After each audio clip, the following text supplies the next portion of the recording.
Hello students, हम लोग chapter 12 के विविध प्रश्नावली पे और क्वेश्चन नंबर है 6। क्या कर रहा है, दो अन्न भंडारों ए और बी की भंडारण क्षमता क्रमशः 100 क्विंटल और 50 क्विंटल है। उन्हें 3 राशन की दुकानों डी, ई और एफ पर अन्न उपलब्ध कराना पड़ता है, जिनकी आवश्यकताएं क्रमशः 60, 50 और 40 क्विंटल है। भंडारों से दुकानों को प्रति क्विंटल परिवहन व्यय निम्न सारणी के अनुसार है। यहाँ पे ये सारणी दी है परिवहन के लिए। परिवहन व्यय के न्यूनतमीकरण के लिए आपूर्ति का परिवहन कैसे किया जाएगा, और या फिर कह रहा है कि न्यूनतम परिवहन मूल्य क्या है, ये हमें बताना। चलिए क्वेश्चन को थोड़ा समझ लीजिए। दो अन्न के भंडार है ए और बी, इनकी कैपेसिटी दी हुई है कि 100 क्विंटल है और 50 क्विंटल है। इन दो भंडारों से ये 3 दुकानों डी, ई, एफ पे अनाज को भेजा जाता है, राशन को भेजा जाता है, जिनकी आवश्यकता कितनी है, 60 क्विंटल, 50 क्विंटल और 40 क्विंटल की है।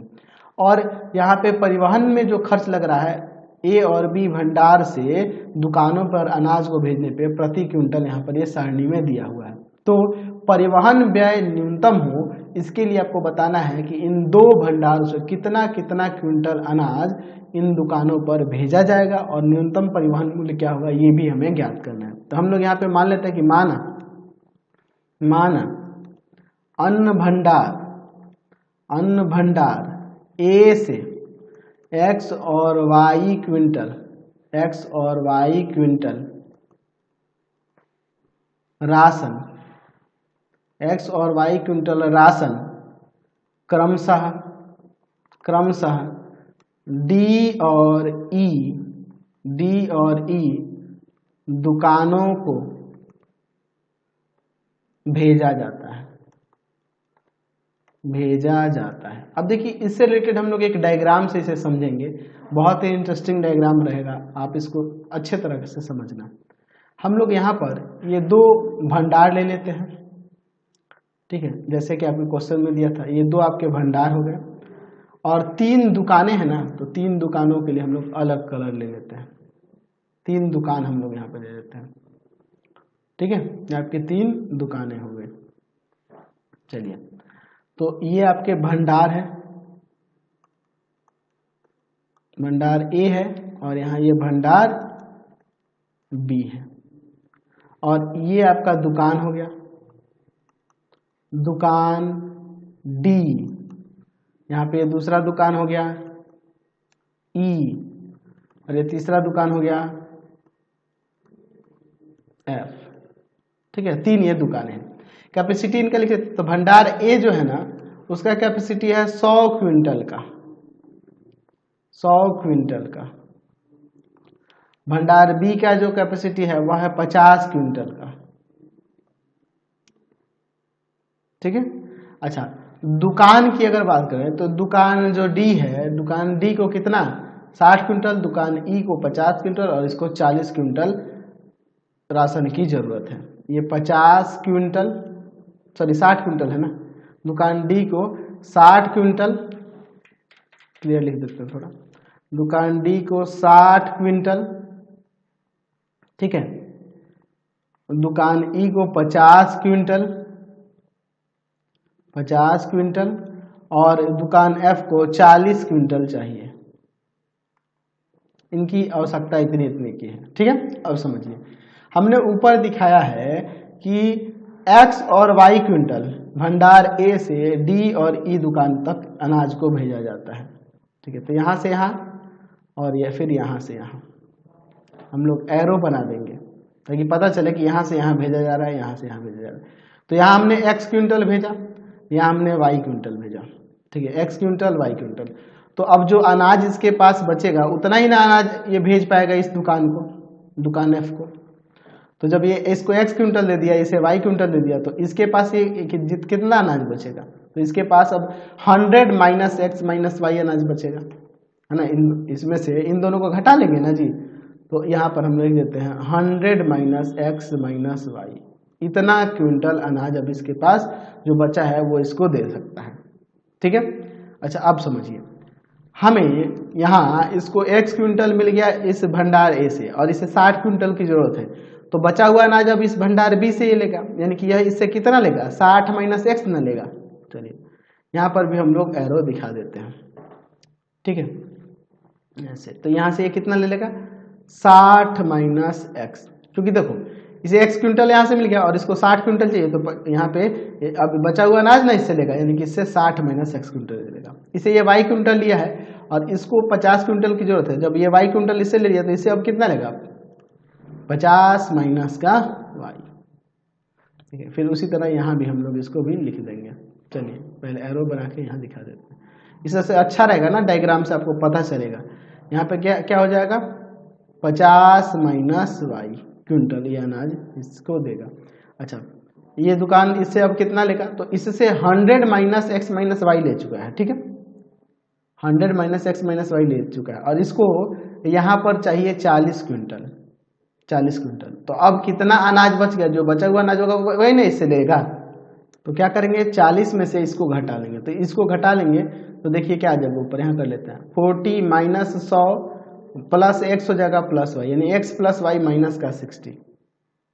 ठीक है, एक्स प्लस वाई माइनस का 60, समझ गए ना। तो हमने यहाँ पे अरेंज कर लिया कि कितना कितना अनाज भंडारों से इन दुकानों तक जाएगा। अब देखिए खर्च कितना है, तो प्रति क्विंटल ए जो है ए भंडार, यहाँ से प्रति क्विंटल DEF तक का खर्च यहाँ पे दिया है, यहाँ पे दिया है देखिए 6 रुपये, 6 रुपये लग रहा है, 6 रुपये लग रहा है। फिर उसके बाद 3 रुपये, 3 रुपये, और फिर इसके बाद 2.50 पैसे, 2 रुपये 50 पैसे। ठीक है, अच्छा यहाँ पे बी से नीचे वाले भंडार से इन तीनों दुकानों तक भेजने पे 4 रुपये, 2 रुपये और 3 रुपये, 4 रुपये, 2 रुपये और 3 रुपये प्रति क्विंटल यहाँ पे लग रहा है। ठीक है, अब देखिए सबसे पहले हम लोग यहाँ ऑब्जेक्टिव फंक्शन की बात कर लेते हैं। हमें यहाँ पे मिनिमम व्यय निकालना है ना, मिनिमम ऑफ जेड निकालना है। तो हम लोग देखिए, हम लोग x रुपये क्विंटल यहाँ से x क्विंटल अनाज यहाँ आ रहा है और 1 क्विंटल का 6 रुपये दाम है, तो 6x लागत हो जाएगा व्यय, इतना खर्च करना पड़ेगा इसको ट्रांसपोर्ट करने पे। यहाँ से यहाँ ट्रांसपोर्ट करने का 3y, फिर उसके बाद यहाँ पर हो जाएगा 2.5 गुना में 100 माइनस का x माइनस वाई, सॉरी, फिर यहाँ पे 4 गुना में 60 माइनस एक्स, ये टोटल हम व्यय निकाल रहे हैं। फिर प्लस में यहाँ हो जाएगा 2 गुना में 50 माइनस वाई, फिर 3 गुना में x प्लस वाई माइनस का 60। ठीक है, यही ना हो जाएगा। चलिए अब इसके बाद हम लोग आगे देखते हैं। चलिए 6x प्लस का 3y प्लस यहाँ पर हो जाएगा 250, ठीक है, और माइनस का 2.5x माइनस का 2.5y, ठीक है, प्लस का 240 माइनस का 4x, यहाँ प्लस का 100 माइनस का 2y, ठीक है, फिर यहाँ पर हो जाएगा प्लस का 3x प्लस का 3y और माइनस का 180। चलिए तो यहाँ फाइनली अब यहाँ लिख सकते हैं minimum of z equal to में x वाले को देख लो 6 और यहाँ माइनस 4, तो 2 हो जाएगा। यही प्लस वाले को देखो ना, 6 3 9, 9 में से 4 गया तो 5, और 5 में से ये 2.5 घटा देंगे तो आपका यहाँ पर कितना जाएगा 2.5x हो जाएगा। फिर प्लस में 1.5y हो जाएगा और प्लस का अब अंकों को जोड़ लेते हैं, ये दोनों जुड़ जाएंगे, है ना, ये दोनों जुड़ जाएंगे और ये भी जुड़ जाएगा। तो एक काम करो ना, इसमें से इसको घटा ही दो, यहाँ 60 बचेगा, इसमें घटाएंगे तो 60 और ये इसको जोड़ेंगे तो 60 और 250 कितना हो जाएगा 310 और 100 410 हो जाएगा, टोटल 410। ठीक है, तो ये हमें निकल गया। अब जो भी राशन लिया जा रहा है प्रत्येक दुकान से, प्रत्येक दुकान को दिया जा रहा है भंडार से, तो वो माइनस में तो होगा नहीं, यानी कि सभी 0 से ग्रेटर और 0 के इक्वल होंगे। यानी कि पहले शुरू करते हैं, x is greater than equal to 0, y is greater than equal to 0, 100 minus x minus y is greater than equal to 0। ठीक है, सॉरी 0 ना, ग्रेटर देन इक्वल टू 0। अच्छा अब देखिए ये दोनों इधर जाएगा तो प्लस का हो जाएगा, यानी कि फाइनली हम लिख सकते हैं x plus y is less than equal to 100। ठीक है, तीसरा वाला इसे है। फिर यहाँ पे 60 minus x 60 minus x is greater than equal to 0, यानी कि यहाँ से हम लोग लिख सकते हैं कि x is less than equal to 60। अच्छा, फिर दूसरे वाले से 50 minus y is greater than equal to 0, यानी अब यहाँ से लिख सकते हैं कि y is less than equal to 50। अच्छा, तीसरा यहाँ जो है आपका x plus y minus 60 is greater than equal to 0, यानी कि यहाँ से हम लोग इसे लिख सकते हैं कि x plus y is greater than equal to 60। तो हमें देखिए यहाँ पे फाइनली जो मिल रहा है, अब हम इसे ऐसे लिख सकते हैं कि minimum of z equal to 2.5 x plus का 1.5 y प्लस का 410। अच्छा, यहाँ पर देखिए अगर हम लोग बात करें तो यहाँ पे रैखिक असमीकाओं की बात करें तो एक है x plus y is less than equal to 100, दूसरा यहाँ पे हम लोग ले लेते हैं x is less than equal to 60, तीसरा हो जाएगा y is less than equal to 50, फिर हो जाएगा यहाँ पे x plus y is greater than equal to 60, और यहाँ पे ऋणोत्तर विरोध भी है, x is greater than 0 and y is greater than equal to 0।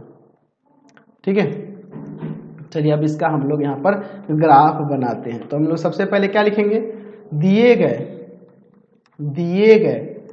रैखिक असमीकाओं को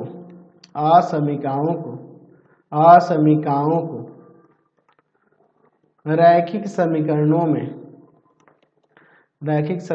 में बदलने पर, चलिए क्या हो जाएगा यहाँ से x plus y equal to में 100, दूसरा हमारा x इक्वल टू में 60, तीसरा y इक्वल टू में 50 और चौथा है x plus y equal to में 60। चलिए अब यहाँ पर हम लोग चार्ट बना लेते हैं, इसके लिए और इसके लिए लेंगे, बाकी सबके लिए तो लेने की जरूरत नहीं है। चलिए ध्यान से देखिएगा, हम लोग इनके दो सॉल्यूशन निकालने वाले हैं, तभी हम लोग इसका ग्राफ बना पाएंगे। चलिए देखते हैं, यहाँ x 0 रखेंगे तो y का 100 और y 0 रखेंगे तो x का 100, यहाँ भी x का 0 तो y 60 और y 0 तो x 60। चलिए अब इसका हम लोग यहाँ पर ग्राफ देखते हैं। ठीक है, चलिए ग्राफ पेज ले लेते हैं। चलिए ध्यान से देखिएगा, यहाँ हम लोग ले लेते हैं x एक्सिस, ये आपका x एक्सिस हो जाएगा, इस पर ले लेते हैं हम लोग y एक्सिस, इस पर ले लेते हैं हम लोग y एक्सिस। ध्यान से देखिए तो ये आपका हो जाएगा x, यहाँ पर x डैश, ये y, और यहाँ नीचे हम लोग इस पर ले लेते हैं y डैश। यहाँ पर देखिए 10, 20, 30, 40, 50, 60, 70, 80, 90, 100, 10, 20, 30, 40, 50, 60, 70, 80, 90, 100। चलिए बच गए हम लोग, बड़ा हो जाता तो गड़बड़ हो जाता। चलिए 0 और 100 ये हो जाएगा, चलिए 100 और 0 यहाँ हो जाएगा। तो इन दोनों से होकर जाने वाली रेखा की बात करेंगे तो इन दोनों से होकर जाने वाली रेखा कुछ इस तरह से होगी ना जी, कलर अलग ले लेते हैं। चलिए ठीक है, ये आपकी रेखा हो जाएगी। चलो देखो इसका समीकरण अगर हम लोग बात करें तो x plus y equal to 100 है, दूसरा 0 60, देखिए 10, 20, 30, 40, 50, 60, 0 60 और फिर 60 0, 1 2 3 4 5 6, यही ना 60 हो जाएगा, 60 0। चलिए तो और इन दोनों से होकर जाने वाली रेखा आप खींचेंगे तो कुछ ये इस तरह से जाएगी। ठीक है, चलिए अब आगे देखते हैं, इसका भी समीकरण यहाँ लिख देते हैं, x plus y equal to में 60। चलिए उसके बाद यहाँ पे बीच में और भी तो है ना जी दो, x equal to 60, y equal to 50, x equal to 60 की बात करते हैं, x इक्वल टू 60 ये होगा, ये ना होगा x इक्वल टू 60। चलिए x इक्वल टू 60, ठीक है, ये आपका x इक्वल टू 60 का ग्राफ है, x इक्वल टू 60, और दूसरा है फिर y इक्वल टू 50। तो y इक्वल टू 50 का कहाँ से ले जाएंगे, y इक्वल टू 50 का देखो 10, 20, 30, 40, 50, तो क्या हो जाएगा, यहाँ से जाएगा ना।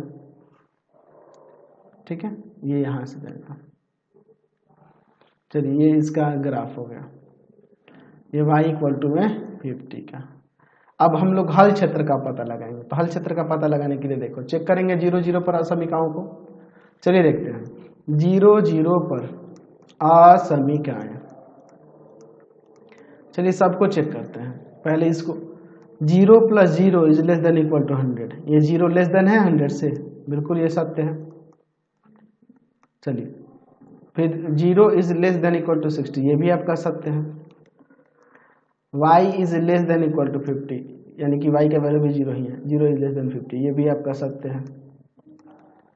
अच्छा, उसके बाद है x + y is greater than equal to 60। तो यहाँ हो जाएगा 0 + 0 is greater than equal to 60। 0 क्या ग्रेटर है 60 से? बिल्कुल ये असत्य है, यहाँ इक्वल भी नहीं है। चलिए असत्य है।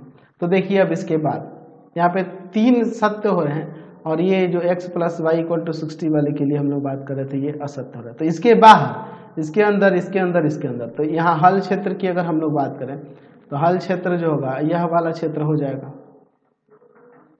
इन हल क्षेत्र हो जाएगा। चलिए तो इसके कोणीय बिंदु की अब हम लोग बात कर लेते हैं। तो कोणीय बिंदु देखिए, ये a 60 0, यहाँ b ले लेते हैं। इसका निर्देशांक क्या हो जाएगा? तो x का 60 है, और y का 10 20 30 40, 60,40। ठीक है। अच्छा, इसका कितना हो जाएगा? तो इसका यहाँ पर हो जाएगा आपका c लिख के, और इसका निर्देशांक क्या हो जाएगा? तो 50 है x का, और y का भी 50 है, 50,50। अच्छा, इसको हम लोग d दे देते हैं, और d का निर्देशांक क्या हो जाएगा? तो x का 10 और y का 50, 10,50। ठीक है। चलिए अब इसके बाद हम लोग लिखते हैं। तो हम लोग यहाँ पे लिख सकते हैं कि हल क्षेत्र एक चतुर्भुज है, जिसके कोणीय बिंदु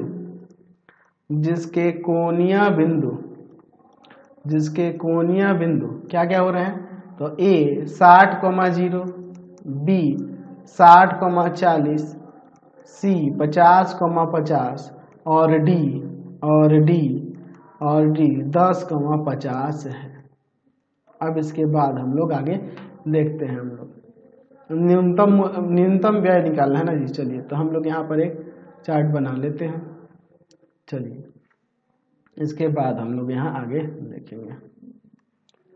ध्यान से देखिए, हमने ये चार्ट ले लिया है। अब इसके बाद हम लोग इसके बात करते हैं न्यूनतम मान के लिए। चलिए तो इसमें हम लोग ले लेते हैं कोणीय बिंदु जो है वो कोणीय बिंदु, और इसमें जो z इक्वल टू में दिया है, आया है क्या z इक्वल टू में, तो 2.5x प्लस का 1.5y और प्लस का 410, यही ना है, देख लीजिए यही ना है आपका। ठीक है। चलिए अब इसके बाद इसमें कोणीय बिंदु जो दिए हैं उनको लिख लेते हैं। कोणीय बिंदु क्या क्या है? तो कोणीय बिंदु है 60,0। ठीक है। फिर उसके बाद क्या है? 60,40, 50,50, और फिर 10,50, ये ना हो जाएगा। चलिए अब इसके बाद हम लोग आगे देखते हैं। तो इसमें रखेंगे तो क्या हो जाएगा? 60,0 है, इसको रखेंगे तो 60 में इससे गुना होगा, तो यहाँ पर आ जाएगा आपका 150 आ जाएगा क्या? ठीक है, इसमें से गुना होगा 150, और 150 में 410 जोड़ देंगे तो आपका आ जाएगा 560 रुपये। फिर इसको इसमें रखेंगे तो आ जाएगा 620 रुपये। रख के देख लेना। इसको इसमें रखेंगे तो यहाँ हो जाएगा आपका रखने पे 610 रुपये। इसको इसमें रख देते हैं तो 25, और यहाँ पर 75। ठीक है, 25 और 75 100, और ये 410, तो 510। तो न्यूनतम तो यही ना हो रहा है, न्यूनतम यही हो रहा है। ठीक है, किस पर? एट 10,50 पर। तो 10,50 पर यहाँ न्यूनतम हो रहा है। इसका मतलब लिख सकते हैं कि अतः भंडार ए से दुकानों डी, ई और एफ पर क्रमशः तो एक्स और वाई कितना था? डी और ई पर था, यानी कि क्रमशः 10 क्विंटल, 50 क्विंटल, 10 क्विंटल, 50 क्विंटल और कितना बच जाएगा भंडार ए के पास और अनाज, तो 10 और 50 देते हो 40 क्विंटल ना, 40 क्विंटल, टोटल 100 क्विंटल था भंडार ए के पास, ठीक है। 40 क्विंटल अन्न की आपूर्ति की गई तथा भंडार बी से दुकानों डी, ई और एफ पर क्रमशः देखिए, अब देखिए अगर हम लोग बात करें तो डी को जरूरत थी 60 क्विंटल की और 10 क्विंटल इसे लिए तो बचा को 50 क्विंटल। अच्छा, और ई को जरूरत थी 50 क्विंटल की, तो वो 50 क्विंटल इसी से ले लिया है, तो यहाँ पे 0 क्विंटल।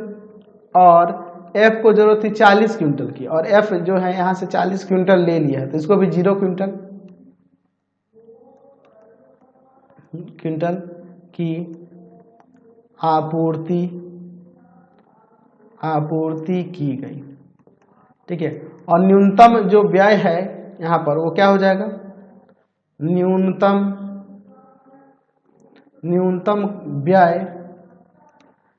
व्यय जो होगा 510 रुपये खर्च करना पड़ेगा ट्रांसपोर्ट के लिए, समझ गए। तो इस वीडियो में यही क्वेश्चन रहने देते हैं, नेक्स्ट वीडियो में अगले क्वेश्चन को देखेंगे।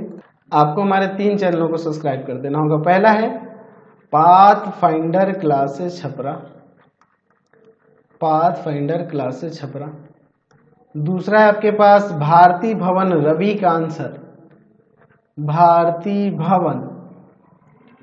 रविकांत सर, और तीसरा चैनल है रविकांत सर के नाम से। तीनों चैनल को सब्सक्राइब कर लेंगे और इससे रिलेटेड वीडियो के लिए सीधे डिस्क्रिप्शन में जाएंगे। इससे रिलेटेड नोट्स के लिए गूगल पे जाकर सर्च करेंगे www.ravikantsir.in और यहाँ जाकर आप सभी क्लासेस के नोट्स और उनके PDF को डाउनलोड कर सकते हैं, पढ़ सकते हैं। इंस्टाग्राम और फेसबुक पे जाके पाथफाइंडर क्लासेस छपरा को लाइक एंड फॉलो करना नहीं भूलेंगे। Thanks for watching the video.